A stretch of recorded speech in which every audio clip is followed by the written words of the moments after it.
I hate Miami, and it's a fun time to talk about this game.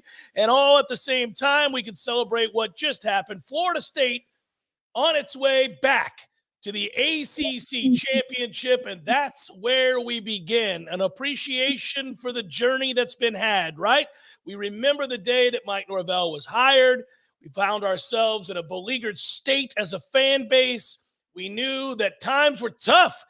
We were, as I like to describe, during the down years, during the lean years when Tom Lang was in school, the lost decade, we were the character that I created in the alley. One too many leaning up against the trash can, getting spit on by the rest of the league, needing to fight our way back. And we had found ourselves once again in that spot. And so it was. Mike came in and he was enthusiastic. We thought, we'll see what this guy can do. And pretty quickly, despite a weird COVID year and a less than satisfying 5-7 season, you saw some signs that perhaps there was consistency building. There was a lack of player. You needed to build your roster back up and raise the level of talent. And you thought maybe in due time we'll see a little something. Then the 10-win season happened a year ago. But even that had some mixed results. Again, we were building towards something. Some might say climbing towards something. But Florida State, by and large, save for the LSU game, lost to every good team they played a year ago. And that set the stage for this season. And the expectations were very high because you have an organization like the Battle's Inn that has been able to retain talent, and also for some kids who came in and acquire talent. And all of a sudden, suddenly there was a balance to this offense and defensive mesh that you thought, okay, this could work. They could be good enough. Well, guess what? They are good enough now to reach the first goal, which is to go back to the ACC championship. And why is that important? Well, it's important, A, because, again, proof of concept. Florida State continues to rattle off win after win after win. Meanwhile, speaking of beleaguered, look around. You've got a Florida program that's fighting like hell just to try to make a bowl, a Miami team who comes off a robust 6 points against NC State, and a quarterback that looks broken. These are all things that obviously work in Florida State's favor as long as they keep winning and those teams keep losing. Perhaps those recruiting classes that those fan bases reference on the regular fall to pieces, because who wants to play for a bum? And right now, Florida and Miami, nothing but bums. Nothing but bums, losing at home to the likes of Arkansas, sorry ass, scoring 6 points against NC State. Good God, this thing's not moving forward, guys. Miami and Florida don't look like they're gaining any traction, but Florida State's still undefeated. Florida State is on their way to the college football playoff as it stands today. Moreover, though, focus in. You're on your way to winning an ACC championship. And think about this. Not only will we see you in Charlotte, but you remember the last time we were in Charlotte, we went there, Tom, you and I and others from the Warchant staff. And while we were at those meetings, it was there that we felt the scorn and the verbal pot shots, the disdain for being the loudest man in the room regarding the need to get out of this league for financial reasons, obviously. And all we heard back was, you better be good this year, Florida State. All that talking and all you guys have done is stink lately. Now, after what, one 10-win season in which you lost, as I said, to most of the good teams you faced, we're supposed to believe that you're the team that's going to go to the ACC championship game? Yep, you are. And now it's happened.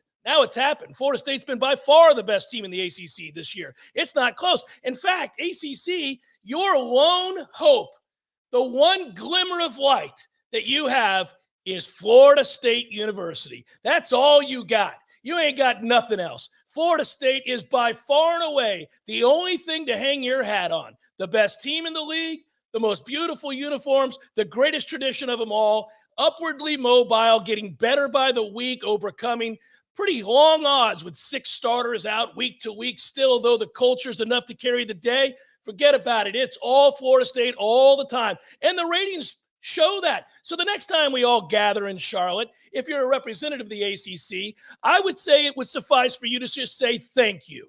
Thank you, Mike Norvell. Thank you, Florida State. Thank you, Jeff. Thank you, Tom. Thank you, Ira. Thank you, Corey. Thank you, Aslan. Thank you, Florida State Beat. You were right all along.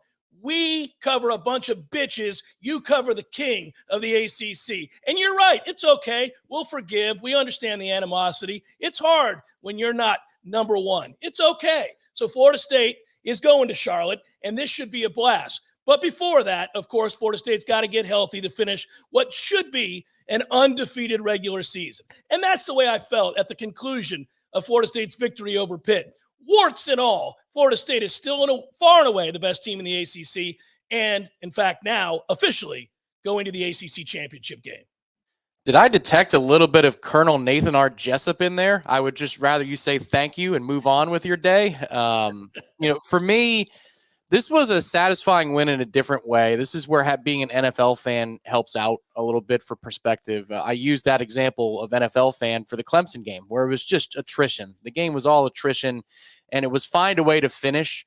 There's so many times in an NFL season for your team out there or my team, if we win one and it's ugly, you're not satisfied in the moment, but you completely forget about those circumstances about a month later. Like, you don't really care that it was a 16-13 win against the 29th ranked defense in the NFL. No big deal. As time goes on, that wanes, that image wanes. This one to me felt very much like an NFL game in that there's a week or two a season where the inactive report is shocking. It's 11:30, they announce the inactives, and you're down 3 of your top 5 players in terms of yards from scrimmage. And you go, well, we're just going to have to patchwork this sucker today, man. That's the only way we're going to get by is we've got to go to a different place.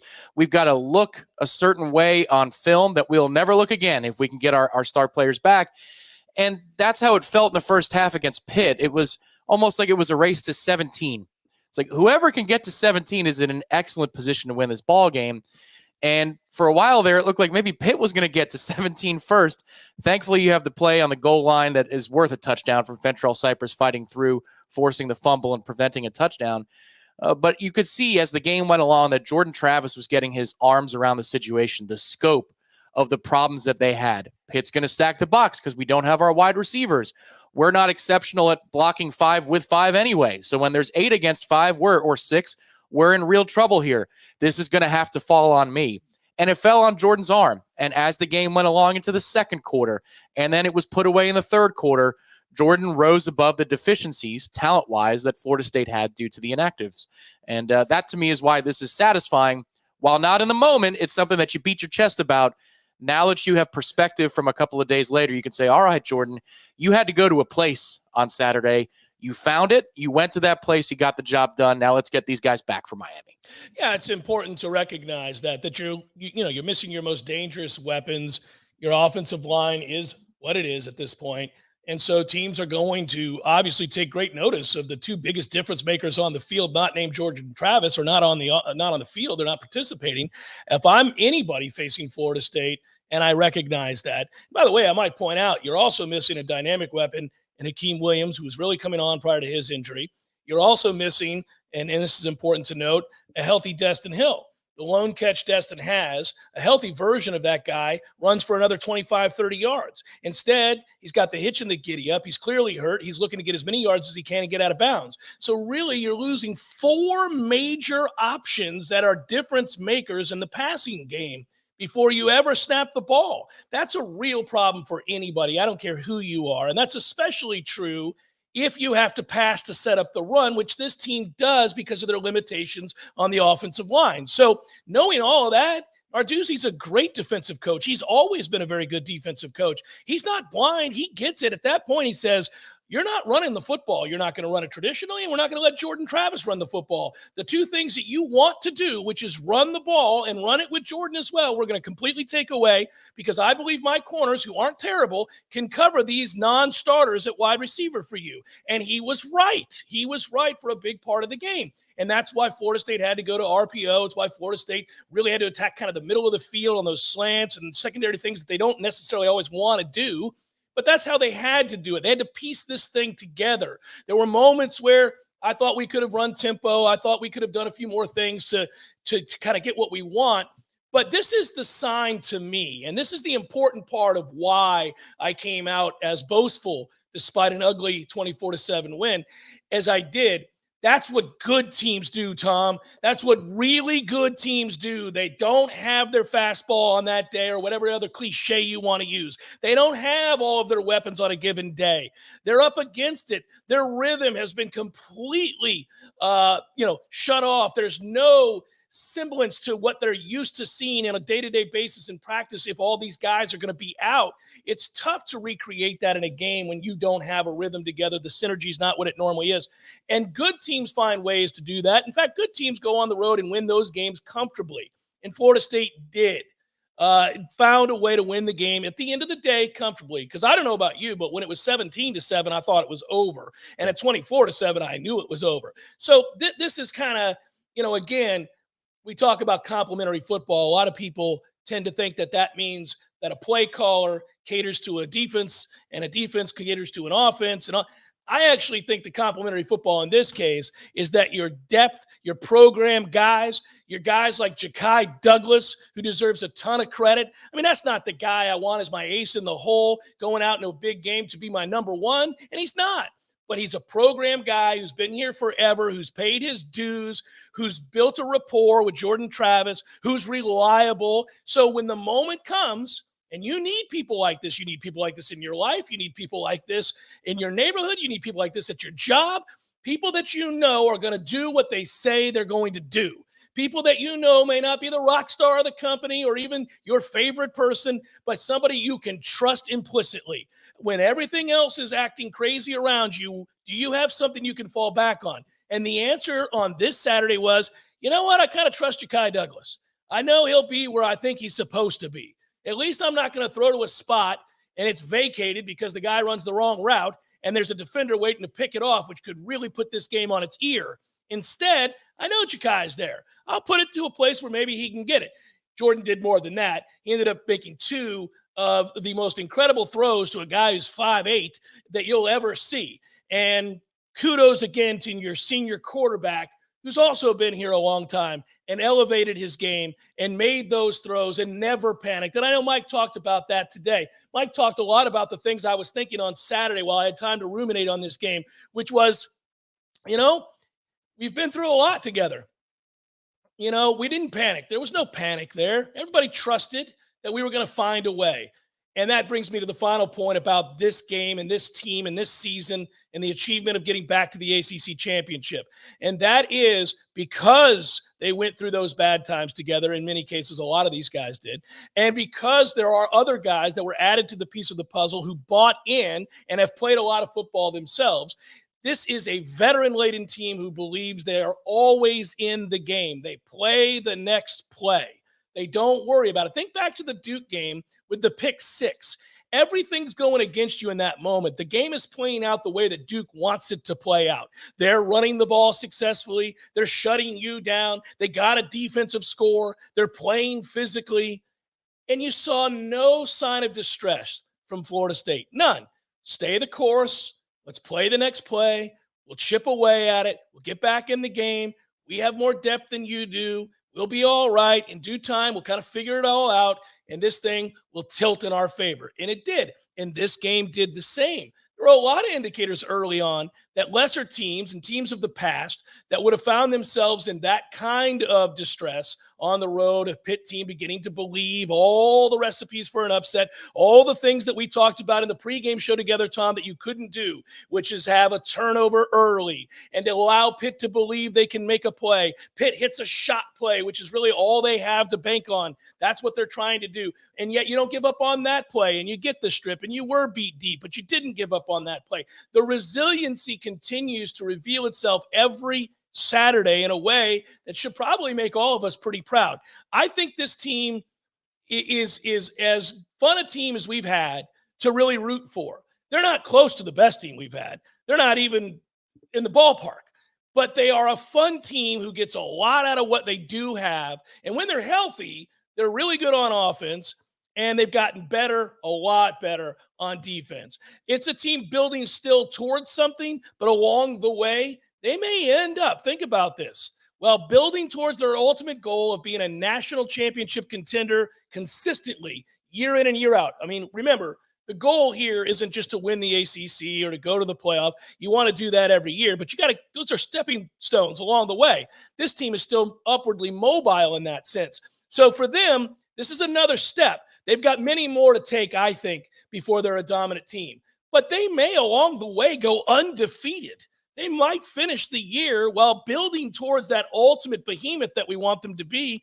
They may go 12-0, 13-0, and win the ACC. And then whatever happens in the playoffs happens. I know if they get there, we're going to want them to win. We're going to cheer. If they don't win, it would be disappointing. But I'm not really as worried about that right now because the toughness, the program stability, the building year over year, the messaging, the consistency of that, the leadership, all the building blocks to success are in place right now.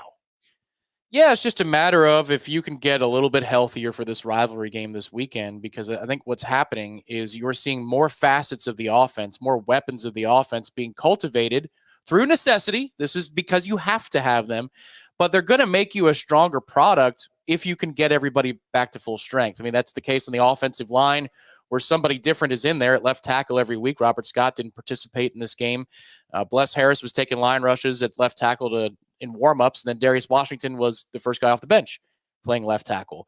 You circulate guys at the two guard positions. Casey Rada came out of the game. I think it was for performance against Duke. He stayed in there at left this time around, and Dimitri Emanuel and Keandre Jones split time at right guard. So, there's a lot of shuffling going on there because of bumps and bruises, but then it's the same thing in the skill positions as well. I think one of the things that happened against Pitt that can help us against Miami is if you have Keon Coleman back and healthy, you have Johnny Wilson back healthy and ready to go, their blocking skills on the perimeter, the bubble is back, man. I know a couple of the plays to Ja'Kai were shots over the middle of the field or outside the numbers, and those are the ones that get the headlines. But there were two bubble looks there that gained more than 5 yards, one for about 6, one for more than 10 for Ja'Kai. We haven't really run a ton of bubble this year, but with the blocking aptitude that we have, Ja'Kai Douglas looks like what we hoped Destin Hill would be, because Destin's limping. Destin is not at 100%. If you're looking for somebody who can make one dude miss and turn a gain of 3 into a gain of 13, maybe it's Ja'Kai. And maybe the Pitt game afforded you the opportunity to see that. And now he can be a weapon for you in certain gadgets and certain RPO looks, which adds another element to the field. Another guy who stood out for me early in this game and then late again with an unholy trucking is Rodney Hill. Now, that wasn't quite Greg Jones against North Carolina or Greg Jones against Sean Taylor, but if Rodney Hill is facing somebody his size or smaller, look out, whoever that opponent is. He's going to run your ass over. He did it twice in this game. He should get more touches in the running back rotation. Obviously, 3 different tight ends contributed this weekend. Biscuit got the touchdown and the unbalanced look. It's just when they can get all these guys back, if they ever can, get all these guys back healthy, you have so many more options that have been cultivated in games, live in-game reps. They've seen it now to where this offense could be even scarier. It's just everybody's headline this week is what receivers are healthy and what receivers are going to play 3:30 on Saturday against Miami. Everybody will be waiting to see that in warm-ups when we all walk into Doak for the famed FSU Miami game that everybody looks forward to year in and year out. I have a suspicion Miami fans are not looking forward to this football game as they sit there today. I know that Florida State fans are looking forward to this football game as we sit here today. There's a toughness about this group that whomever it is they have or don't have, you feel good about going to battle with, especially in a game like this against Miami, who right now looks like they have a quarterback problem. Looks like they have some confidence issues offensively right now. I think their defense is pretty good. So it'll be an interesting chess match. Mike will be ready. We know he will. He'll figure it out. But I actually want to see as the week goes on, do we get any indicators of just how healthy Florida State's going to be? You remember last week, Tom, and I know we got to get a break, but last week I kind of intimated to the audience, guys, I'm a little worried about this Saturday. We've got some dudes that are nursing some things, and we are very limited about what we can talk about, but I don't want you guys to be blinded and then go in there and all of a sudden you're like, what gives? These guys never mentioned anything. I was like, got some game time decisions. I feel good as I sit here on Monday about the makeup of the offense and defense as we get set for Miami right now, but that could change as the week goes along. So we'll try to keep you as much as we're allowed to posted on all that. Jeff Cameron Show 93.3, Real Talk Radio and Warchant TV.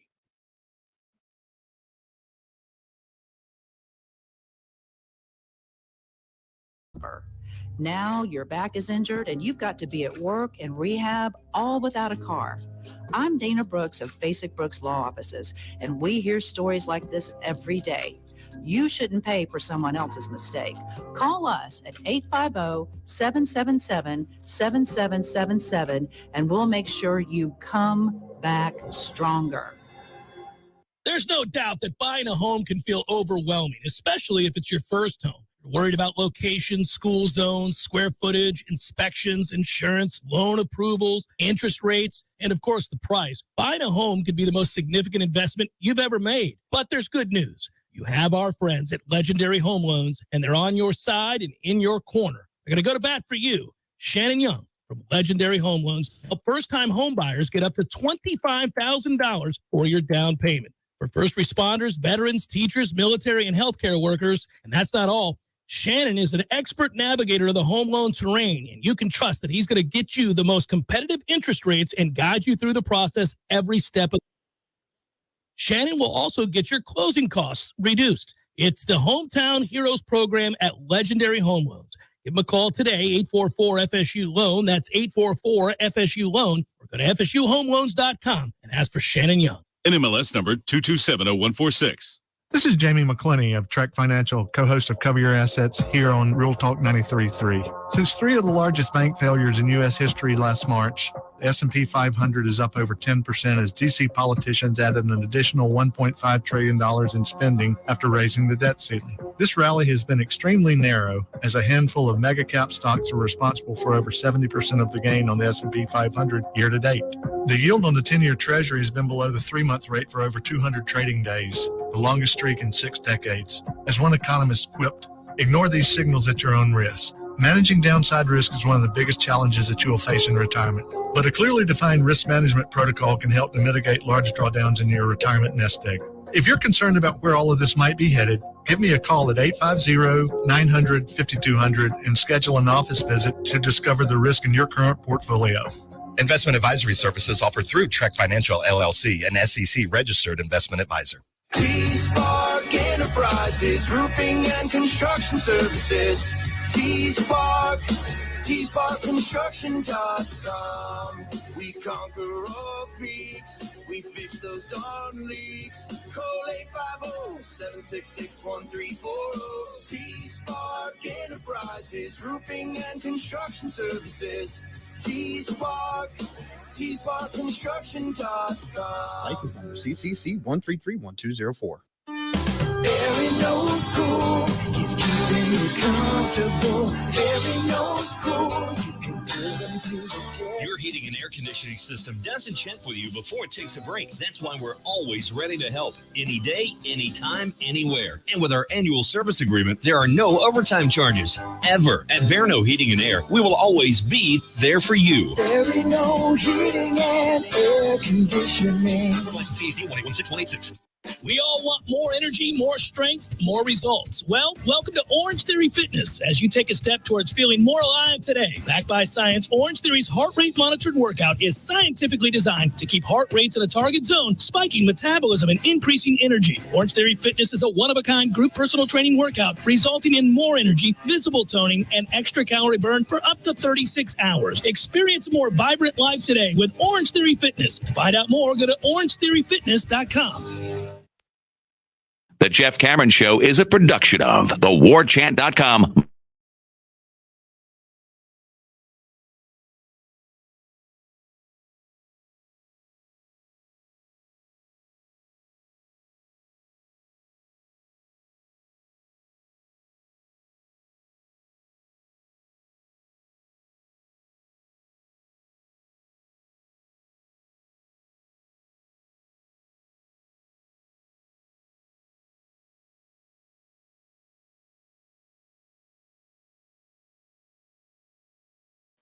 Welcome in, Jeff Cameron Show on a exhilarating Monday. That's always true after a win, but it's especially true as you get set to lock into Florida State and Miami. The Canes over the weekend stubbed their toe yet again, and thus we have a 3:30 game, Tom. We didn't get our night game the way we wanted. Not sure we were going to get it with a loss there no matter what, but Miami looking as bad as they did, goodness gracious. Yeah, I got some background info on some of the reasons why, too. CBS was the big holdup for those of us who sometimes work the editorial desk. It was a bit maddening that 1 o'clock in the morning goes by on Sunday, 2 o'clock in the morning, which reverts back to 1, and they still don't tell you what time the game is going to be. So you go to bed, you wake up paranoid. Have they told us the time yet? Because typically the 6-day option happens before you go to bed on Saturday. At any rate, you get to lunchtime tomorrow, and they finally tell you that it's 3:30 and not 7 or 7:30 on ABC. And from what I understand, it was CBS was the holdup because they wouldn't make up their damn minds on what SEC game they were going to take.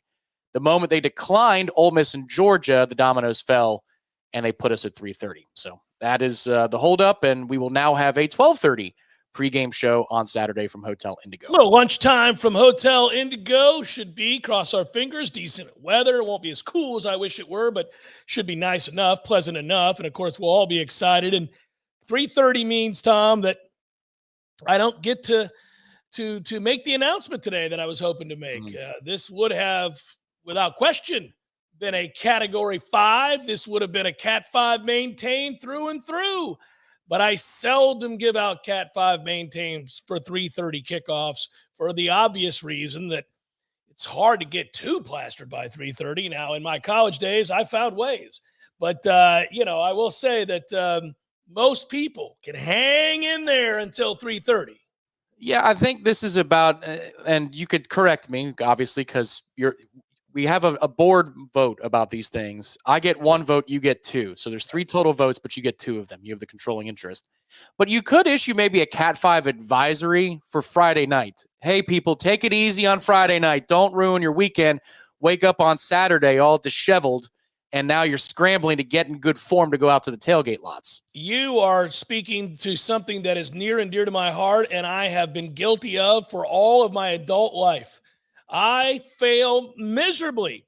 So the day before a vacation, I'm so pumped about the vacation that I get plastered celebrating that I'm going on vacation, and I wake up on the actual day of the start of the vacation feeling like ass because I was so excited about this vacation. I do it all the time. If I fly to meet a buddy somewhere and we come and he picks me up at the airport and we're all pumped about the weekend that is, and we're going to be going to a game. And, this happened to me the last time we played Virginia on the road. I fly into Washington, D.C. I got a dear friend that lives there. I love D.C. I'm there quite a bit. We have a big time. We go out in Washington, D.C. We end up on his back deck, hanging out, smoking cigars, drinking some really good wine, talking about all the big day in Charlottesville tomorrow. And we both wake up hungover as hell and have to drive to Charlottesville. This is the silliness that happens when you are anticipatory with great enthusiasm. And I have it every year for Miami. Now, luckily for me, as somebody who has to do the pregame show, and I'm now in my 50s and married with kids, I can temper things the way I need to temper things, even during Miami week, because I have to, and I have real responsibilities. But if you're a student now, I know it can be tough. It can be tough. I remember one of the epic weekends. I somewhat remember one of the epic weekends of my college time was Monday night, Labor Day weekend against Miami. That's a problem because people arrive on Friday. You don't play the game until Monday. I mean, you're tapping out on Sunday. You're like, good God, what have we done with all this partying? And that's its own animal. This is not quite the same. But I will say the high school football season is wrapped up for you on Friday nights. Is that correct? It's done? Yeah, that's done. But he made the basketball team, and so now we have basketball all the time. But the season hasn't started. It just practices. So on Friday night, you do need to be a little bit more careful. We can say yes to an extra Guinness at Corner Pocket, but not 4 extra Guinness. Just stop at the 1 extra Guinness because you don't have to race over. I don't have to race over. They won their final game on Friday night in an exhilarating fashion, 45-41. Leon finished with a winning record, 6-4 this year. How long did that game take? 4 hours? Oh my God! It was a great game. It was truly a great game. Even though my son's on the team, I don't love high school football as a grown-up. I haven't. I know a lot of people do, but I'm not one of them. And so I was like, okay, another Friday night at the field here till 9-10 o'clock on a Friday. It was a great game. I had an awesome time. It was fun, back and forth, and Leon pulled it out and won 45-41 and secured a winning season for the first time in years. So I was really excited for him and his teammates and the coaches and everybody who worked hard. Shannon Baker, former Knoll wide receiver, and a good one at that, is his receiver coach, and he had great things to say about Bryce. So I was over the moon because it was his birthday weekend as well. So that was cool. Very outstanding. Cool. You don't have to run to 45-41 this weekend, though. So it's, if we just want to spend a little extra time together soaking in what is the FSU Miami game. I saw somebody put in the chat that this reminds them of the 90s because in the 90s, they were more in the afternoon than they were at night. A lot of noon kickoffs and 3:30 kickoffs. That's absolutely true.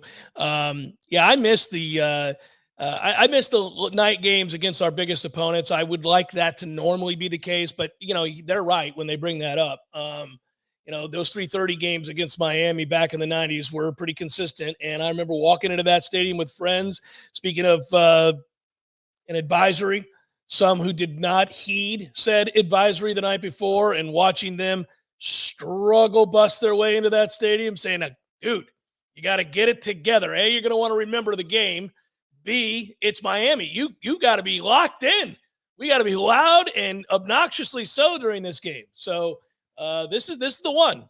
So from the vices of 30 years ago to the vices of now for you, what did you think when you saw that it was between 14 and 15 points, the initial spread as it was released last night?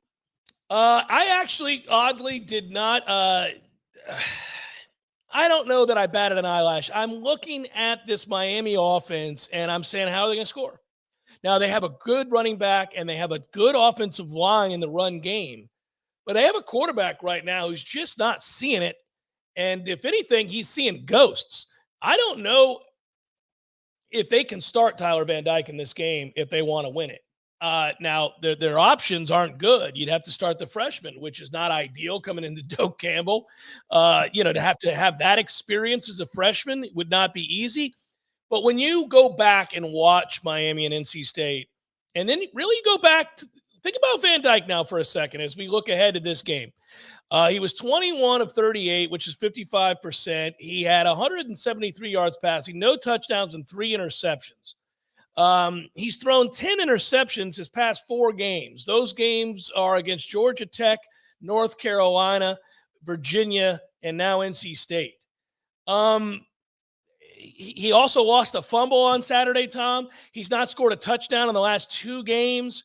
Pro Football Focus, I know I'm not a huge Pro Football Focus guy, but I think you can get a good cursory kind of surface level glimpse of how a guy's playing. His worst grade of his career, 42.1 last weekend. And that was on the heels of some other really bad grades for him lately. He's trending in the wrong direction. Yeah. So he's certainly not walking into this game with a high degree of confidence. I don't know how he could be. He hasn't earned it on the field this year. And then I think in addition to that, I believe he's banged up. And I think he's looking to protect himself in ways that really limit your offense. There's a play this past game where he just volunteers a sack. He's got great protection. He's in the pocket. His first read's not open. He does the right thing. He looks at option 1. He goes to number 2. He still has time. Now, I'll grant you that if you're in the pocket for 3 and 4 seconds, your internal clock starts to go. So he moves up. He does the right thing. I mean, if you watch the play, it's crazy. He does the right thing. He steps up into the pocket. He doesn't try to back out like you see a lot of guys who are scared do. He steps up in the pocket. There's still nobody there. It's that good a protection. He had time to go to his 3rd, dare I say, 4th option. And you know what he elects to do? Take a seat. He falls down. I don't mean he trips. He chooses to go to the ground because he thinks he's about to get hit. I don't know. He could be protesting the end of the Georgia Tech game, and that was his moment to protest. And see, this is what happens. This is what can happen when you decide to put your fanny on the deck. The clock keeps on ticking. I think what you're seeing, and I think you're right, you take a look at the flak jacket, the back protector he's got on. He's got a lot going on. The physical issues are affecting the mind. I haven't watched a ton of Van Dyke in depth, but having the opportunity to catch a good portion of that game on Saturday, because it at least featured some defense. The 2 games we needed to feature defense featured none from the teams we were rooting for in LSU and USC. LSU hasn't defended anybody at any point this year. They're never going to. And neither is USC, and they finally fired their guy, Grinch. But there were times where if he just looked at the other half of the field, something is wide open, and he couldn't bring himself to go over there. This is just, if you're Van Dyke or his family, it's a shame that Rhett Lashley and you could not have stayed together because they were so in sync. Those two. They were. They had something going. Yeah. They saw the game the same way. Like Norvell and Travis see the game the same way. He did, but you're changing coordinators so often in his career, and now he's got the physical issues. If I'm Adam Fuller, I'd dial it up all night. I want to see how willing he is to go make some plays and how willing he is to stand in there, because that's what we did to him the last time he came up here. He was lights out the entire season. He comes up here, and he was scared in the first half of the matchup here in 2021. Yeah, I don't know. They lack weapons on the outside. Restrepo's a good player, but he's not a great player. He's not a game-changing player. They have no other receiver that scares you. They do want to run the ball. Florida State should stack against the run and provide pressure against the pass. I think this is defensive 101 type stuff for Florida State that they've been doing. We've known basically after the Boston College game, Adam Fuller learned his lesson. I mean, they dial up pressure after pressure after pressure against every quarterback now, and they should. You speed him up, and you get in his head. It's how this team plays defense best, downhill. Otherwise, Florida State's not good playing back. They don't do a good job with that. So I think that this falls right into what you want. A quarterback who's second-guessing himself, who's limited in terms of the weapons he can turn to, who doesn't trust what he's seeing, who thinks he sees ghosts everywhere. Well, let's give him some real players, not ghosts, but here's some real players. Here's real pressure, not fake pressure. This is not symbolic pressure. This is real pressure. And let's see how he responds. He's not doing a good job of responding right now. So the question I would ask, again, as you're looking at the 2-touchdown spread, would you grade this, Miami, just from what you've seen, as an equal challenge, a lesser challenge, or a greater challenge for Florida State in the trenches with what Miami has on both sides relative to the Duke game? What do you think? Okay, so I think that part of it's similar. I actually think Miami's defensive line is very good. There's some defensive numbers. I know you've checked some of these numbers. You've looked at their advanced metrics. Miami plays defense now. Yep. They do that. They are against the run, a top 25 team EPA. Their success rate is a top 20 team defensively against the run. Against the pass, they are a top 50 team. So if you're top 20 against the run and top 50 against the pass, your overall defense, by the way, is top 30 in success rate. If we're just looking at some basic numbers, Tom, they're good. Their defense is legitimately good. The problem is their offense isn't. Their offense really struggles. Now, if they can run the ball, it changes things, but you got to believe Florida State's going to be hell-bent on stopping the run. Agreed. They do have some backs that will bring it, though. They got some backs now. They do. Yeah. There's not a whole lot of dancing in the backfield from what they do. So it's interesting. I thought that was going to be more of a 10 of a number than a 14 or 15, but that's got to be mostly about the quarterback. We'll see, though. I'm really excited for this one because it follows form in some way. It seems like since the bye week, Florida State has played opponent after opponent that's not great on offense, but is pretty good on defense, or at least they can compete with you drive for drive. And now this is another one of those examples, but Miami does have a couple of playmakers that will push us even more than, I don't know, maybe since Duke's running back core. Is that the closest thing they've had to a game opponent in the skill position? Restrepo's good and the running backs are good. I mean, that's still not a lot, man. I mean, that's still not a ton. No, I mean, it's another one in the line of your opponent has a better defense than they do in offense. But no, that part is that's 100%. I don't know, man. I don't fear this team all that much. You remember last year before we beat them 45-3? I first guessed it. I got out in front. I told you we're going to kill Miami. If you're asking me, do I think it's that kind of a game? Not necessarily. They're better than they were a year ago, but are they appreciably better? In some areas, the line of scrimmage is one of them. And that's a pretty important area. But they're being betrayed by the guy that pulls the trigger. Yeah. And so, this has been a weird dance because they improved the area that they had to get better in on offense and defense on the lines of scrimmage. That's where they had to get better, and they most assuredly did. They've gotten a lot better on the offensive line and a lot better on the defensive line, and yet the quarterback is now shrinking in these moments. And Mario Cristobal is not a good game day coach. He never has been. Mario, you talk about shrinking in the moment. Mario struggles to see it, the big picture of things. Mario struggles to see it, and he allows teams to be in games that they shouldn't be in, and that's how disasters happen. Ask Jimbo Fisher. He does it every week. Every week he finds ways for teams to be in games that they shouldn't be. And, by the way, he's now lost 9 straight road games. His record is still worse than that of Kevin Sumlin, who was fired before him. I don't know how in the world they're going to keep that guy at this point. It's a beautiful thing to watch play out. Right now, a lot of cool things are happening in the world of college football as it pertains to what Florida State wants to happen, what Florida State fans want to happen, both to their own program and to all the others that we hate. It's the Jeff Cameron Show, 93.3 Real Talk Radio and Warchant TV.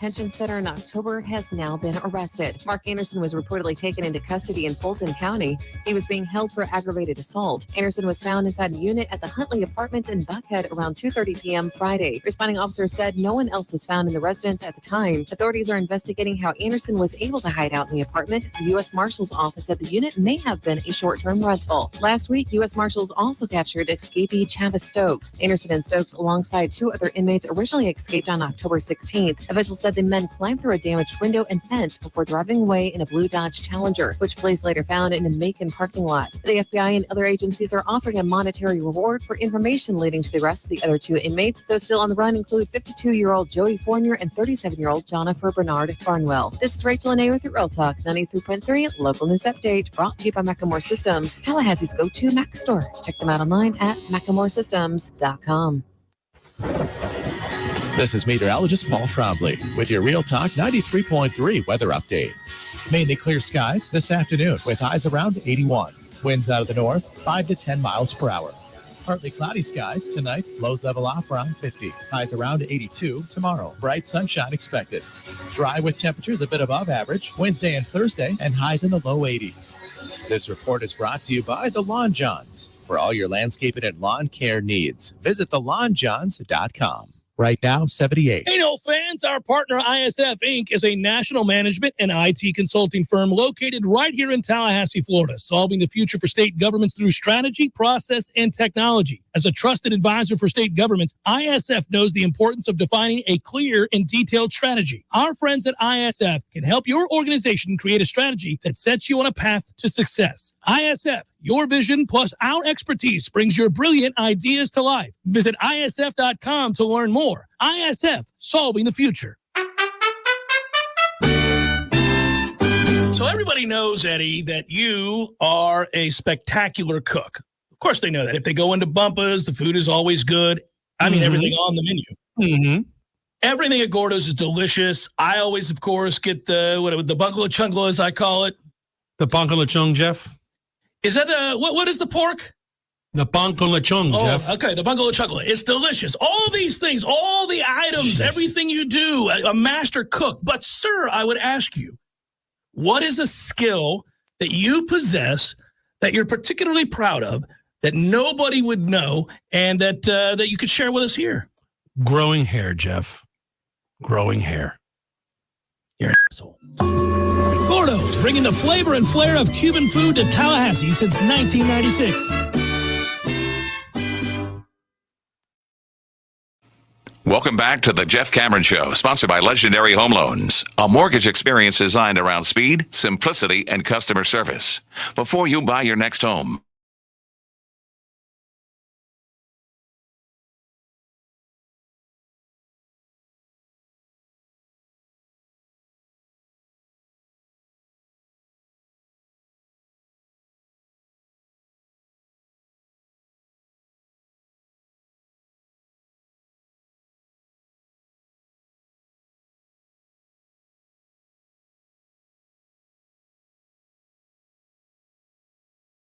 Along that buzz that's in the air that everybody gets excited about, that we all get pumped up to experience time in and time out. And this rivalry never gets old for me, especially when you're on the right side of it, when you're not walking in with a doom and gloom mindset, but rather one of, all right, today's the day that we get to go ahead and affix this beat down on our rivals and make sure that there are no mixed signals as to what's happening currently between the two programs. And, I mentioned earlier, you have a chance to add to Miami's woes, which right now is important because we get into the other battle, and it's the one off the field. It's about recruiting.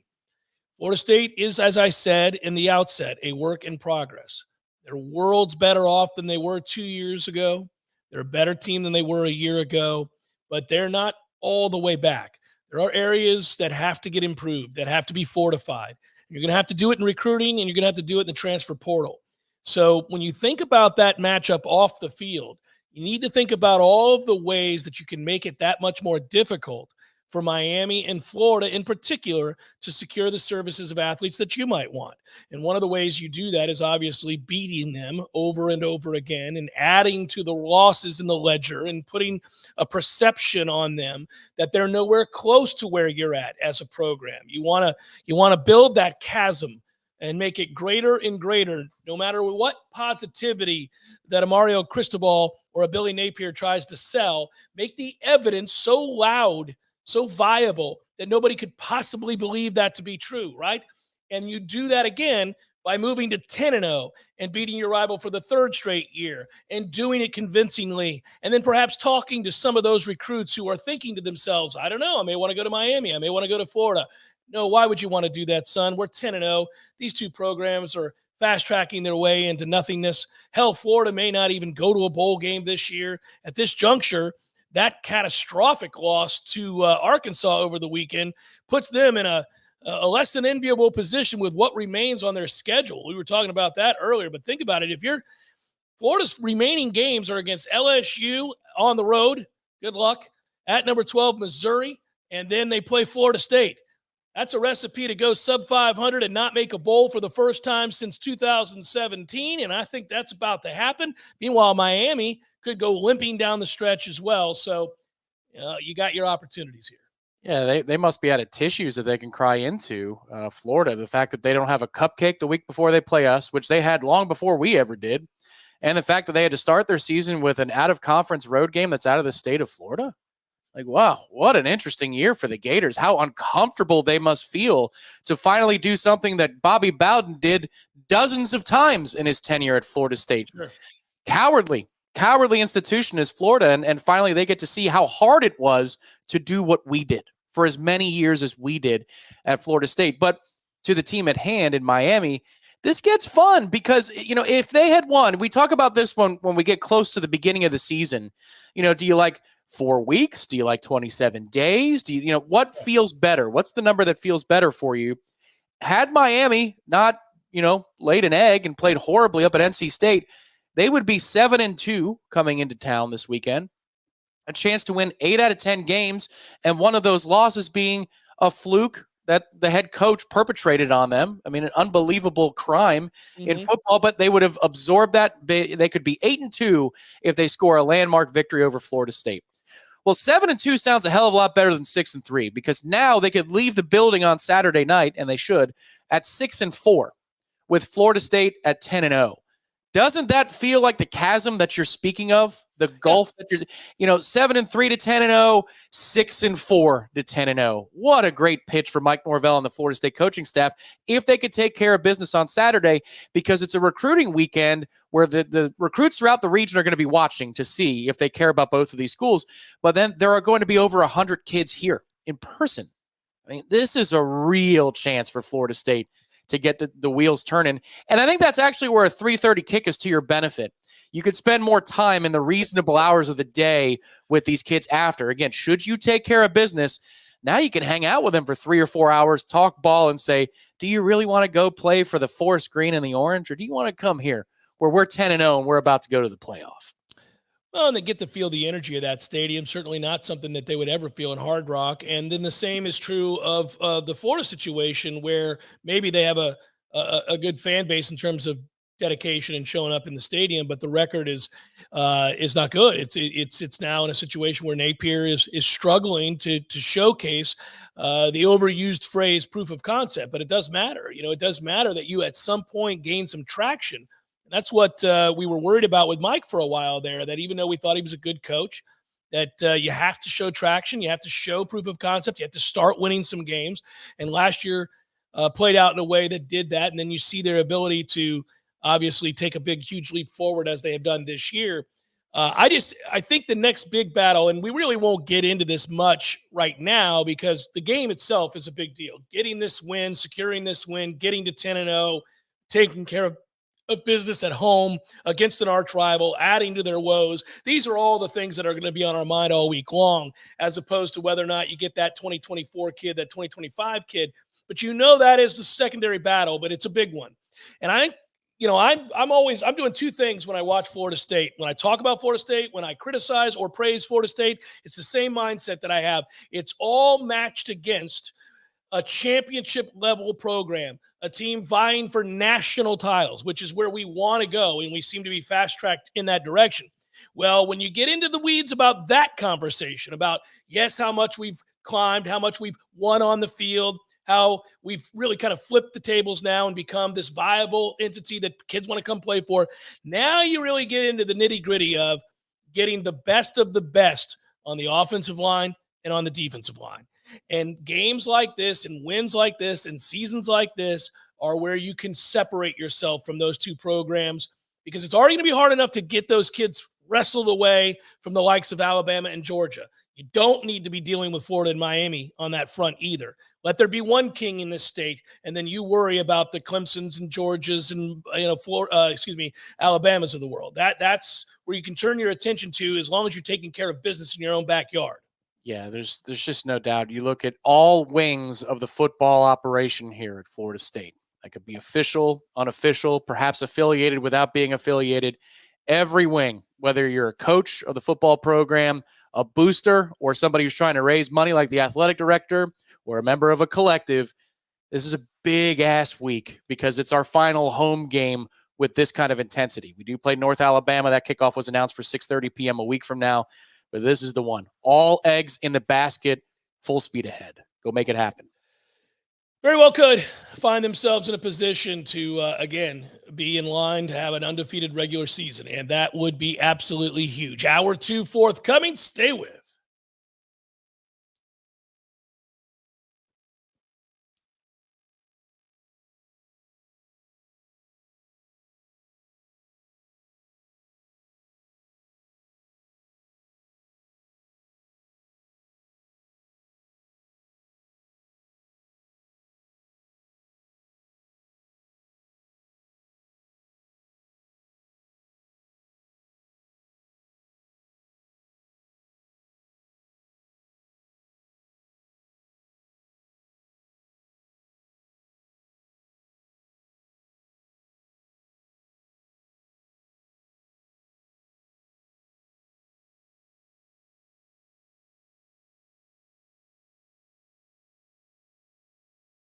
Stress, relief of sore muscles, and better sleep. You'll feel so relaxed after a nice soak in your new hot spring spa. You'll experience some of the best sleep of your life. Head over to Pinch a Penny Pools and Spas on Greer Road and check out their huge showroom packed with the best selection of hot tubs and spas available. And ask about getting up to $5,000 in discount, low interest financing, and a free accessory to make your hot tub dreams come true. If you're ready to relax, Pinch a Penny Pools and Spas is ready to show you how. Man, I just got a text from my wife. She wants me to cook dinner and then snuggle on the couch next to a roaring fire. So what's the problem, Dave? You already got the new grill, and you're a great cook. I got one major problem. We don't have a fireplace. Man, that's an easy fix. Just call Hearth and Patio. They got a lot of fireplaces that can help you for your romantic evenings. Wood, gas, electric, and a ton of different sizes, man. Call Hearth and Patio today, 850-727-4282, or visit them online at hearthpatiotallahassee.com. Hearth and Patio. Ignite that spark in your life. I'm Robert, and I'm a general pest technician at Paul's Termite and Pest Control. I have a fantastic job working for an amazing company. Every day, I take great satisfaction in knowing the work I do helps protect the health of the customers I'm honored to serve, and their pets too. Many are now my friends. Paul's is a local North Florida-based company, and they are constantly teaching all of us techs about the ever-changing needs of our unique part of the world. I'm Jay, and having the privilege to work with people like Robert and all of our employees is truly an honor. There is no doubt that the staff of Paul's Termite and Pest Control is the best in our industry. All of our people are local, and local really does mean something. We're North Floridians. Our kids go to school here. We shop here. We build relationships here, and we honor our commitments. To all of our customers, thanks for trusting us to protect your family, pets, and home. For the elimination of termites, any other pests, and a greener lawn too, call Paul's. We'll get them all. There's fun to be had every night at the Corner Pocket. Take home prizes on Trivia Tuesdays and Beer Bingo Thursdays. And kickstart your weekend with Martini Fridays. Plus, happy hour runs every weekday and game day specials every time the Noles take the field. Watch all the best games at the Corner Pocket's Vegas Wall, featuring 560 inches of flat screen TV heaven. Oh, really? The best food, the best drinks, and the best place to watch all the games. Tallahassee loves the Corner Pocket.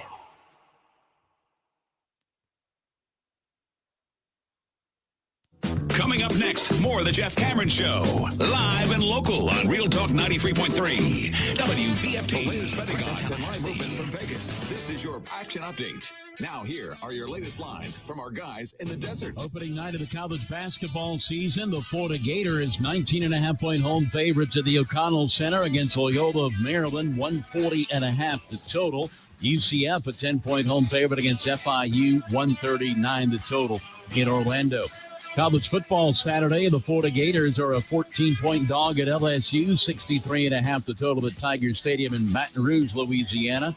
Florida State laying 15 at home with Miami, the total 50 at Doak Campbell Stadium. UCF +2 at home with Oklahoma State. It's Georgia laying 11 at home with Ole Miss, 59 the total at Sanford State. Get your free VSiN subscription right now at VSIN.com.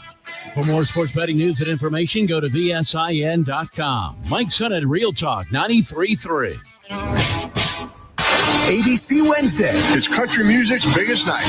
The CMA Awards, live. With performances by Luke Bryan, Lainey Wilson, Jelly Roll, and Kay Michelle. Old Dominion with Megan Maroney. Carly Pierce featuring Chris Stapleton. Tanya Tucker with Little Big Town. And more. The best in country music! Luke Bryan and Peyton Manning host the CMA Awards live. Wednesday, 8/7 Central on ABC. And stream next day on Hulu. Ancestry makes the perfect gift to give people because it literally blew my mind. It's literally like you're giving them something that they would have no knowledge of. Which is very important because for us to basically be able to find our missing family or to see my indigenous heritage confirmed inside there. It's one gift, but it's so many different things. Show someone where they came from this holiday season with Ancestry DNA. Now on sale at Ancestry.com. Warning, the following Zaxby's ad may contain messaging upsetting to Philadelphians. Zaxby's took the iconic Philly sandwich, the quote-unquote perfect Philly sandwich, and made it perfecter by putting fried chicken on it. That's right, fried chicken on a Philly. And while Philadelphia might find it offensive, you can find it at your local Zaxby's. Finally, the Philly done right. Woo, saucy! Zaxby's. When I get home from work, I'm ready to relax. So I call Swain Pools and Spas to put my pool in the back. I call Swain Pools and Spas. Now I'm soaking up the fun when I want to. Truckloads of new and used Caldera and Hot Spring Spas are available now at Swain Pools and Spas. Don't wait. Get to Swain Pools and browse the best inventory to find the spa of your dreams. These won't last long, so come see us today. Just look for the huge sign on Tharp Street or call 386-7113 for Swain Pools and Spas. I know what you're thinking right now. Where can I find a place to get my car fixed and also check out some awesome new hot tubs and spas while I wait? Well, you're in luck. Because when you bring your car or truck in to get serviced at Tallahassee Car Care, it's under the same roof as Swain Pools and Spas for tires, brakes, batteries, tune-ups, oil changes, and all the service you need to get back on the road. Choose the certified technicians at Tallahassee Car Care. Drop by our shop on Tharp Street or visit online at TallahasseeCarCare.com. We all want more energy, more strength, more results. Well, welcome to Orange Theory Fitness as you take a step towards feeling more alive today. Backed by science, Orange Theory's heart rate monitored workout is scientifically designed to keep heart rates in a target zone, spiking metabolism and increasing energy. Orange Theory Fitness is a one-of-a-kind group personal training workout resulting in more energy, visible toning, and extra calorie burn for up to 36 hours. Experience a more vibrant life today with Orange Theory Fitness. To find out more, go to orangetheoryfitness.com.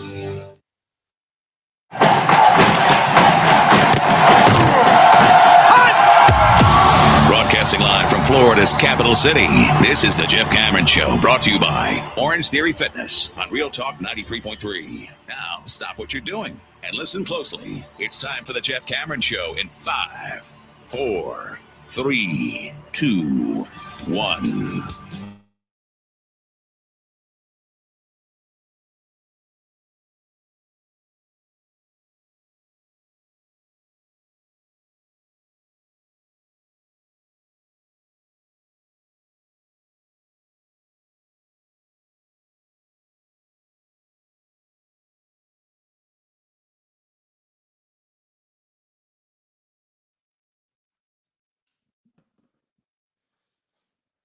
Hour number 2, Jeff Cameron Show, 93.3, Real Talk Radio, Warchant TV. I'm Jeff, that's Tom. There's Director Matthew, doing it up from the hizzy today for technical reasons, but we're all good to go and excited as ever for Florida State Miami. Hard to look back on this Pitt game. We talked about it in the first hour, and I basically gave my monologue there about what I think we should all be excited about for Florida State, getting back to the ACC championship game, kind of once again recognizing how far this program has come in the last 2 years, and it's solidified now that we will be in Charlotte.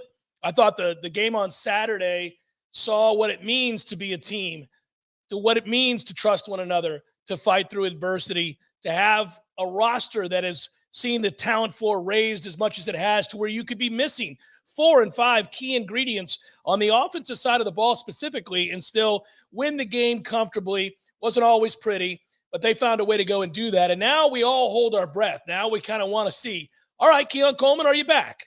All right, Johnny Wilson, are you back? All right, offensive line, can you be healthier than you've been? Can we get Akeem Williams back? Can we get another week closer to maybe Destin Hill, who had the one catch in this game, looking more like his self? I will say this, Tom, you and I didn't talk about it in the first hour because we were really looking at what it meant for a program to get this win and to stamp their ticket to Charlotte. But I do think it's encouraging that Vendravius Jacobs got out there and had a catch. I also know he took a shot to the head there and left the field. I don't know if it's solely a byproduct of desperation that he played because we had depth chart issues on the wide receiving core, at the wide receiving core. I still think they would have held him out. They would not have had to play him if they were still frustrated with him and his consistency. Just leave it at that. To me, I thought that was a positive sign because I don't know about you. I got asked this question the other day, and somebody said, well, you got a glimpse of perhaps what this offense is going to look like without Keon Coleman, without Johnny Wilson. And I said, well, not so fast. In the negative column, I would add, we did have Jordan Travis, and we won't have him next year. So you can't say that's how the offense is going to look because it's going to be, perhaps, to make your point, if you're being negative, even worse without Jordan Travis. On the other hand, I don't think it's a fair comment either on the positive side of the ledger because there was no Akeem Williams out there. You know, that was not a healthy a healthy Destin Hill. You didn't have a healthy offensive line. And again, Vendravius got knocked out of the game and had to leave. So you're not seeing what – I don't think Portier looks healthy either, by the way. He had no catches on the 3 targets there. So there are a lot of guys that are going to be a part of what this offense looks like next year that also weren't in a position to be able to contribute. Yeah, 100%. Mike Norvell said that in the postgame, and actually I was schooled on that by Ira when he came on the postgame show because I had said maybe a half an hour earlier, man, what a missed opportunity for Kentron that he's held without a catch in a moment like this when you could really use him. Well, Mike Norvell said in his postgame that Kentron wasn't 100%. He was limited. There's a reason he wasn't in the rotation with the starting receivers. We looked at that in the pregame show, and we saw that the starting receivers across were Ja'Kai and Destin and Darion Williamson. You're saying, well, damn, man, Kentron, where are you? Well, he wasn't healthy. And if you look at Florida State's 2 deep, but we did something last night on the Smash about this. But out of its top 9 guys, that were on the depth chart entering the week, 2 of them were fully healthy. 2 out of 9. I mean, that's absurd. Deuce Spann didn't have a target in this game. He didn't play in this game. If you saw early on and your eyebrows were raised, mine were too. Rodney Hill was your kickoff returner in the opening play of the game. And I'm thinking, where the hell's 5? So you're just so depleted top to bottom at wide receiver. Now, the good news is you recruit and you hit the portal hard at tight end. So you've got a lot of options there so you can have some workarounds. But Jordan had to put the offense on his back at some point, and he couldn't do it with his legs because of the way Pitt was playing a little bit. And you saw that when they ran out of screens and they ran out of quick throws to the running backs in the first half, somebody else was going to have to step up. And I love that it was Ja'Kai. I've been hoping for Ja'Kai to have a game like this at some point. Out of necessity, he did. Over 100 yards, the 5 catches, I think it was, maybe 6. And then the other play of the game, I thought, was towards the end of the first half. It only led to 3 points. But just for Jordan's confidence, it's a 3rd down, 3rd and long. You're about to punt the ball away again. And he stands in there, traffic bearing down on him, and he hits Kyle Morlock over the middle of the field. Who breaks a tackle, and then, yeah. It's great that Kyle breaks 2 or 3 tackles and he gets 63 yards down there. But just talking about from the moment that the quarterback takes the ball and the decisions he has to make about taking contact, trading contact to make a throw, and he does. I think that's a big moment to break the dam for Jordan Travis, and you saw that play out a little bit more in the second half. So good job all around. You had to fight basically with both arms tied around your back in the passing game. They stacked the box against the run, and you still did plenty to win the game. And if you weren't classy, you would have won that game 31-7 at the end too. So it was a good performance. I had no question in my mind that Mike was not going to run another play down there, and I was so mad at his wonderful decorum and absolute doing the right thing. I was furious because I'm a man with less scruples and would have done the wrong thing to ensure my 30-point streak stays alive, and I would not have apologized for it. Yeah, he did wonderfully on Saturday. Don't get me wrong here, but not everything is always 100% one way or the other. You would have gotten to 30, I would imagine, because you wouldn't have called a trick play earlier in the half. When you're over midfield, they've quit, and then you're just deciding to break out the LSU flea flicker for some reason. Like, what the hell? And then you take a loss of 15. Like, I think you would have touched into the 30s because we're not going into the bag of tricks when I see that group on the other side has decided to pack it in for the day. I know, and I also take the 3 points in a game like this down there because I have to tell you that most notably, I know what the percentages are. I know what the stats say. I know what the analytics tell me that I'm supposed to go for it there, but I'm also capable of reading the room. Points are going to come at a premium today with our banged up team. We know the statistics about teams that score first. You know about all of the opportunities there to kind of change the momentum of a game where maybe this 3 points somewhere down the way leads to another 3 points, and you suddenly are putting this into a 2-score realm instead of a 1-score realm because you didn't take the points the first go around. And I thought in that moment I would have taken the points. I don't get too upset about that kind of stuff. I like that he's aggressive. I think Mike is at the forefront with other coaches and understanding the analytics. I will tell you that we have not successfully run in short yardage situations on 4th down in a traditional run sense all year long. So I don't know why he thought that offensive line was going to make that happen, knowing that Pitt was going to go ahead and crash against the run. I think you got to get Jordan out of the pocket there. I never bitch about play calling. I really don't. You guys know this. I think the world of Mike as a play caller. I think he's one of the best in the business, period. But I did take umbrage with those 2 moments in the game. I had a problem with it. Where did you stand on that? We didn't talk. Where did you stand on that?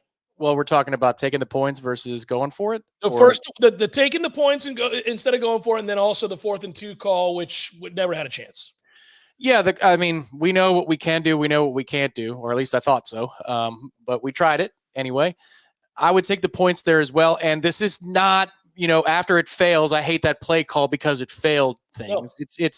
I didn't even know the extent to which the receiving room was banged up in that moment. I thought it was just no Johnny, no Keon, and then you're kind of healthy everywhere else. You're not. I mean, Kentron's limited. Destin's clearly playing through an injury at this point. You saw in the broken play later in the game, it's a catch for 29 yards, and he has to shift it down from 4th gear to 2nd and a half in order to get to even the amount of yards that he got. So basically all your dudes that you would be counting on are not available. I feel like in that moment, if you can get to 10-0, they're going to pack it in. I do too. And that's where the 3 would come in handy. That's what I mean. That would have made it. You could have had a chance later to make that a 2-score game if you take the 3 there. Yeah, like he's putting faith in his defense, and he's right to like that. Oh yeah. The process is correct if you're fully healthy. I agree with that call. If you're fully healthy, all right, go for it. The play call I probably wouldn't call if you're fully healthy, but you know what? it's got a better chance if Johnny and Keon are on the field because they're going to play that honest. But they're not. But they're not because they're not on the field. So and you knew that. You knew that when you put the play in. Yeah, it just felt like if you get to 10, that they were ready to. The students were. The margin is 16-7, and they're heading for the hills. They're done. They're going to hit the town. And the roster, I think, Pitt's roster looked like they were ready to do that, but you let them hang around. The good news is that you battle past it, and once you do get to that 17 marker in the second half, because Pitt scores first, everything calms the hell down. But they've been tested this year, man. They've been tested in a lot of different ways. Saw a bunch of people asking about Winston Wright, whether or not he regrets leaving. I don't know how to answer that necessarily. Somebody said bring him back. Well, we didn't kick him off the team. He chose to leave. So that's not on Mike or anybody else. That's on Winston Wright. Yeah, but you know what? He wouldn't have done what Ja'Kai did this weekend. I'm sorry. Well, hold on. I was going to finish this thought. Guys, everybody was in love with Winston Wright. I wasn't. He's never been close to back. He's never been right. There were no indicators in practice at any point that Winston Wright was going to help you do a damn thing. Winston Wright was a non-talking point for me going into the season after watching practice. I thought there was not much he could do. He had the one catch, and everybody got excited for him because it's a good story, and we wanted him to have a catch. And it turned out to be an important one. But the truth of the matter is he was going to make zero difference to this football team. He is not a game changer. The Winston Wright that played at West Virginia could have made a huge difference for this football team. The Winston Wright that when he made the transfer known and he was coming here was a big get. But that Winston Wright has not existed since the day of his car accident. And that's tragic and sad, and I wish him nothing but the best. But if we're talking reality, Winston Wright was going to be of no use to you this year. Yeah, I mean, he might have been able, because I think outside of Ja'Kai, you complete 3 passes for 57 yards to wide receivers. Like, he could have given you 3 for 30 this week against Pitt, but he wasn't going to go off like Ja'Kai did. He just didn't have that explosiveness in him. And that's where, again, I come back to that point, is you're pushed to a place that you don't want to go because injuries are not something you're ever going to wish for. But now with Ja'Kai having that game under his belt, and he made a couple of really tough catches over the middle of the field, through traffic, through harm. He's made a couple of those now after the first couple of targets the season were dropped. Okay, his confidence is at a higher place. So when you need him, because your first 2 or 3 guys are covered, and it's 3rd and 11 against Miami or Florida or Louisville, you can throw the ball his way with a little bit more confidence, and he is going to play with more confidence.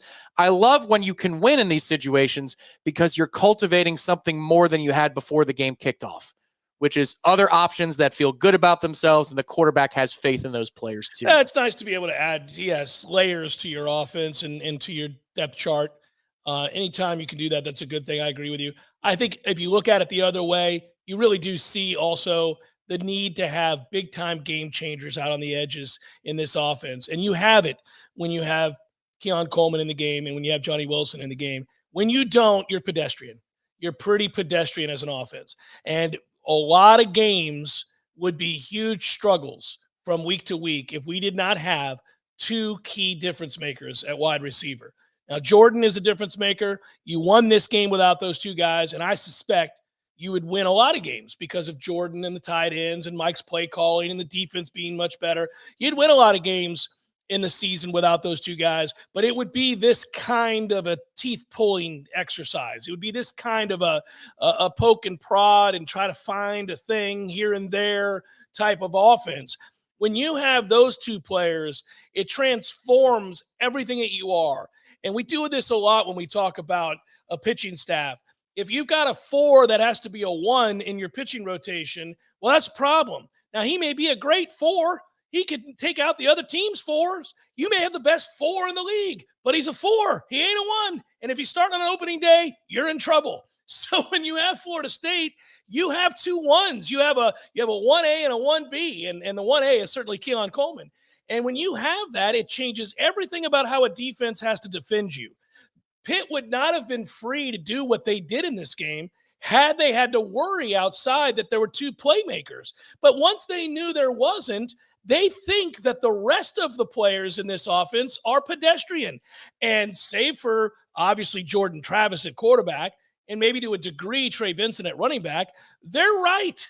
There's no game-changing player that is really down to down somebody that flips the scoreboard for Florida State without Keon Coleman and without Johnny Wilson. So it really lets you know that you got to have a guy. You got to have a dude. You can't just be a bunch of plus players and really find any Saturday afternoon all that easy. When you have superstars and look around the league, look around college football, you'll find that, there's difference makers that change the scoreboard for these elite teams. And, Florida State has them. They just haven't been healthy.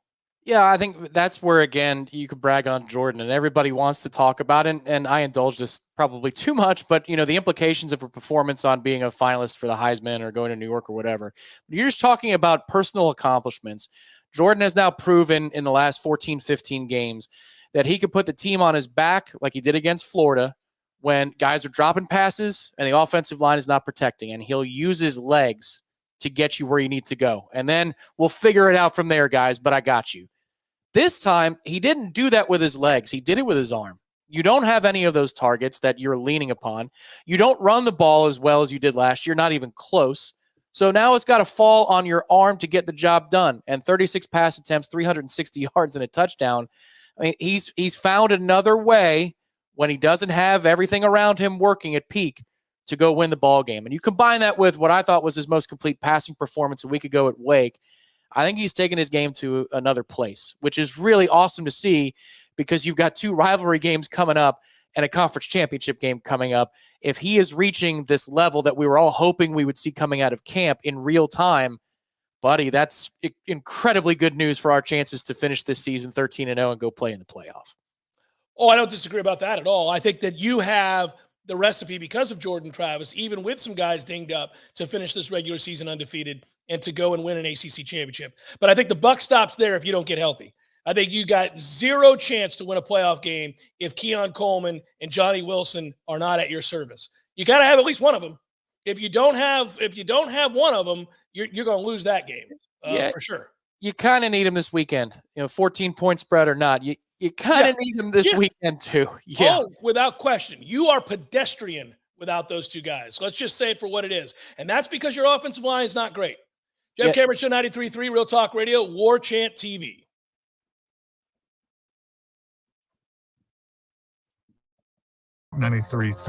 Since 3 of the largest bank failures in U.S. history last March, the S&P 500 is up over 10% as D.C. politicians added an additional $1.5 trillion in spending after raising the debt ceiling. This rally has been extremely narrow as a handful of mega-cap stocks are responsible for over 70% of the gain on the S&P 500 year-to-date.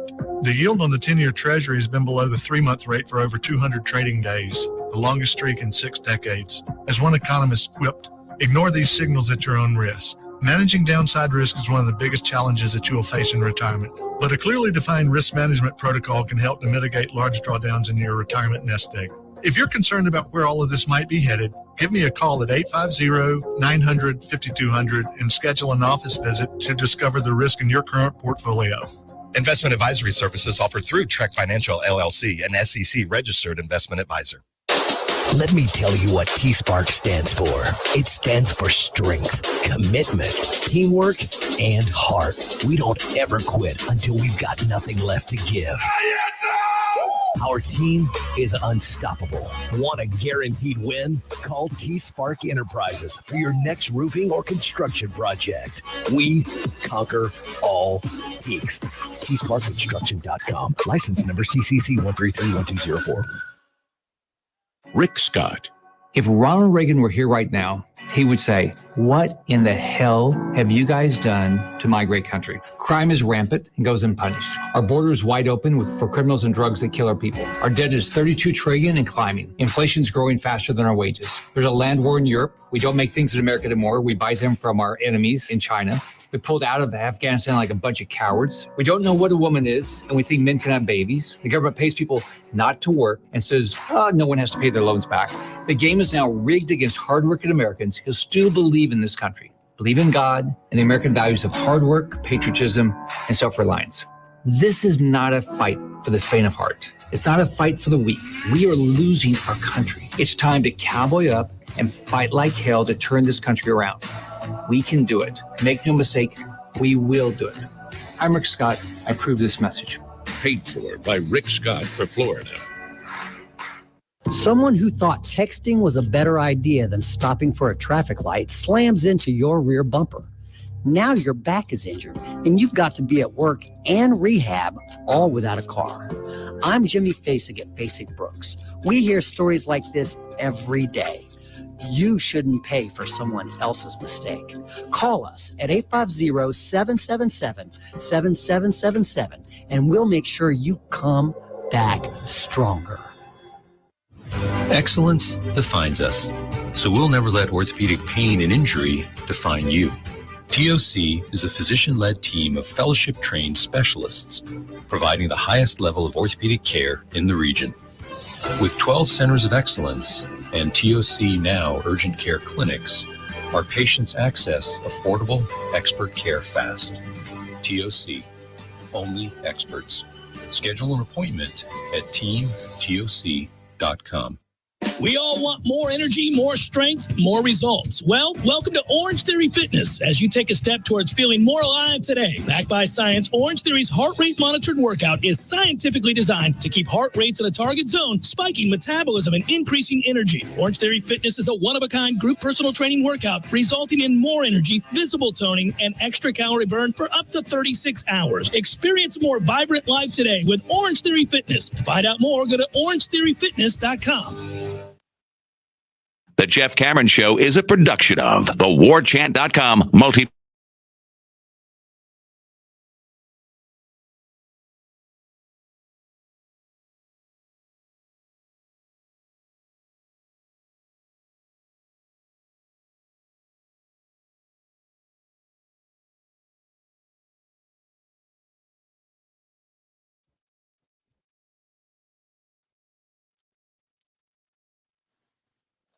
Right about now is the best time that you're going to have if you sign up for Orange Theory Fitness.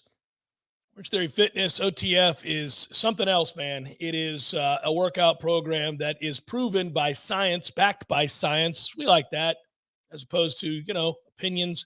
That's a good thing. And moreover, if you would have done the hills that we did last week, you would have felt the difference. My calves are burning, but more important than even that, not only is it a great workout with a group and awesome coaches, there are 2 locations in Tallahassee. You'll get the best deal you're possibly going to get if you sign up right now. So let's get on it. Let's have some fun with it. That's Orange Theory Fitness. There's one in Midtown, and there's one on the north side of Tallahassee over there by Fresh Market. Tom, you'd have been impressed with the steaks I made this weekend, buddy. You would have been impressed. I nailed it. Nailed it. It was you were the equivalent of Uncle Buck with the large pancakes and the toast you couldn't fit through the door for Bryce and his friends for the birthday celebration. I think I won the day, man. Saturday turned out to be awesome. The game ended at just the right time. I got to exhale. I had my first beer of the day after that game. Kept it together. Just a lager, Tom, just a relaxed lager as I fired up the grill and listened to some music while also watching the other football games, immersed myself in that. And then we did well. The food was delicious. And for the 16th birthday, I succeeded. It's amazing how you're more famous and dialed in than even, say, a group like Tallahassee Foodies, these socialites that want to tell you about all these deals. But I was wondering if you were apprised and you got the memo this morning. Now that it's Miami week, I know that they were constructing a few extra Zaxby's around the Tallahassee area to make sure that they were ready for the demand for everybody coming in for this giant football game. I don't know what the total is up to, though. How many brick and mortar operations of Zaxby's are there in Tallahassee right now? 45, give or take 3. So we'll have to take a look and see, but 45 or so, give or take 3. I don't know. I haven't checked exactly the total just yet, but I think that's the neighborhood that we're in right there. Okay, 45. That's a good number from last year, as actually in this game. Give or take 3. That's also an interesting number from last year's game. That is correct. I think I see what you might have done there. Yeah. And, by the way, those 45, give or take 3 brick and mortar Zaxby's are proud Golden Chief boosters and have been for over 18 years. And, by the way, they're also delicious. The food is delicious. Go get you a big-ass platter for the tailgate. 3:30 kick means you get out there kind of early on your way in. You grab that platter. You set it down. You say, let's feast, people. Let's enjoy ourselves.